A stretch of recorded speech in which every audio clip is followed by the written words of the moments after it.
Merhabalar sevgili izleyenlerim. Bugün sizlerle Eskişehir'in meşhur lezzetlerinden çok lezzetli bir tarif olan çiğ börek tarifini yapacağız.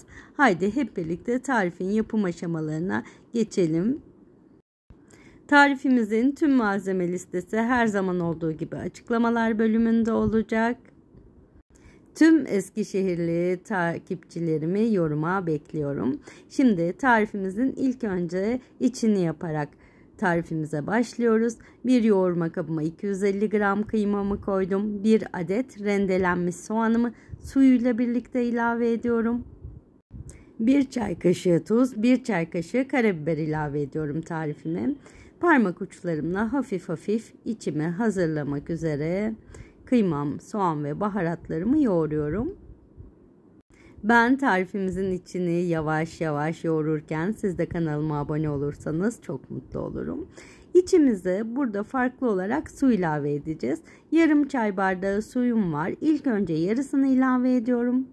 Kıymamın, içimin kıvamına bakarak daha sonra az gelirse birazcık daha su ilave ediyoruz. Evet, tam yarım çay bardağı su ilave ettik. Tam istediğimiz yumuşaklıkta oldu.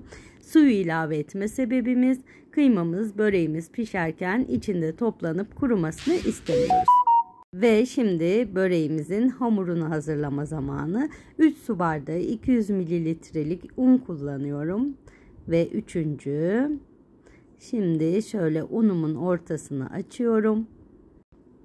Açtığımız alana 1 su bardağı suyumuz var. 1 su bardağı suyumuzu ilave ediyoruz. Tarifimize sirke ilave edeceğiz. 1 yemek kaşığı sirkem var. 1 yemek kaşığı sirkemi ilave ediyorum. Ve 1,5 çay kaşığı tuzumu ilave ederek hamurumu parmak uçlarım ile yoğurmaya başlıyorum. Hamurumuz ne sert olacak ne yumuşak olacak. Bu kulak memesi kıvamı dediğimiz kıvamda olacak. Şöyle yandaki unlarımızı da elimiz ile alarak dıştan içeriye doğru kuru malzemelerle sıvı malzemeleri birbiriyle özleştiriyoruz. Hamurumuz artık kıvam almaya başladı. Şöyle toparlıyoruz. Ve elimizle mandalina büyüklüğünde bezeler alarak hamurumuzu bezeleri ayırıyoruz. 7 adet beze çıktı bizim hamurumuzdan. Bezelerimizin üzerine bir mutfak havlusu ile kapatarak hamurumuzu açma işlemine geçiyoruz. Tezgahımızı unluyoruz hafif. Hamurumuza elimiz ile şekil veriyoruz ve bir merdanemiz veya oklavamız yardımıyla yavaş yavaş hamurumuzu açmaya başlıyoruz. Şöyle oklavam ile bir pasta tabağı büyüklüğünde hamurumu açıyorum. Evet, hamurumuz artık açıldı. Şöyle son düzeltmelerini yapalım. Şimdi artık içini koyma zamanı. 1 yemek kaşığı kıymamı bir kaşığım ile koyarak elim ile şöyle hamurumun içerisine yayıyorum. Kenarlarına çok gelmemesine dikkat ediyorum. Çünkü hamurumuzun diğer ucunu o tarafa kapatacağız. İçimizi tamamen elimizle yaydık. Şimdi artık hamurumu kapatıyorum. D şeklinde böreğimizi kapatıyoruz.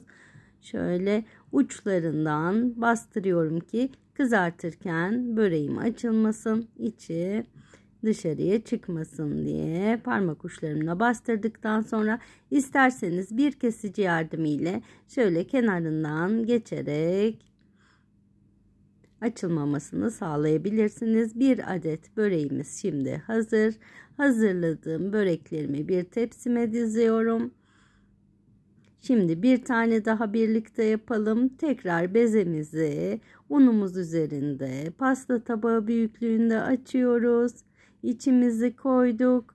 Kenarlarından bastırıyoruz.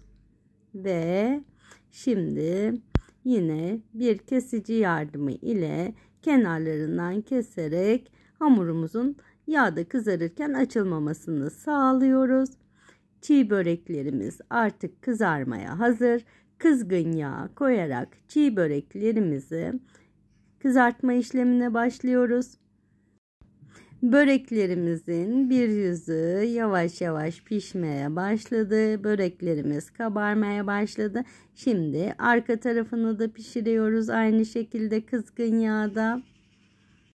Yağda kızarttığımız böreklerimizi bir havlu kağıt üzerine alarak dinlendirme işlemine başlıyoruz. Birkaç dakika kağıdımızın yağı çekmesini sağlıyoruz ve böreklerimiz servise hazır. Yapan, deneyen herkese afiyet şifa olsun.